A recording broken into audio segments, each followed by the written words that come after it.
ଜୀବନ ଏକ ଯାତ୍ରା, ଯେଉଁଠି ସଫଳତା ଏବଂ ବିଫଳତା ଦୁଇଟି ଅଂଶ ଭାବରେ ଥାଏ।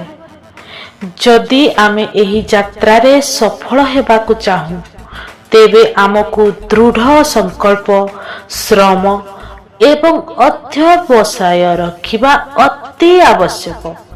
କାହିଁକି ନା ଜୀବନର କୌଣସି କାମ ସହଜରେ ମିଳିନଥାଏ। ଏଥିପାଇଁ ଆମକୁ ଅନେକ ପରୀକ୍ଷା ଏବଂ ଅନେକ ସଂଘର୍ଷ କରିବାକୁ ପଡ଼ିଥାଏ।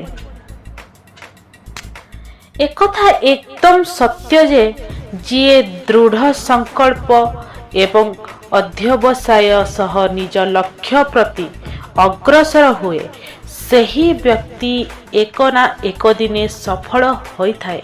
ନିଜେ ନିଜକୁ ସଂକଳ୍ପ କରନ୍ତୁ, ନିଜ ଲକ୍ଷ୍ୟ ସ୍ପଷ୍ଟ ରଖନ୍ତୁ ଏବଂ ସେଥିପାଇଁ ଦୃଢ଼ ସଂକଳ୍ପ କରନ୍ତୁ।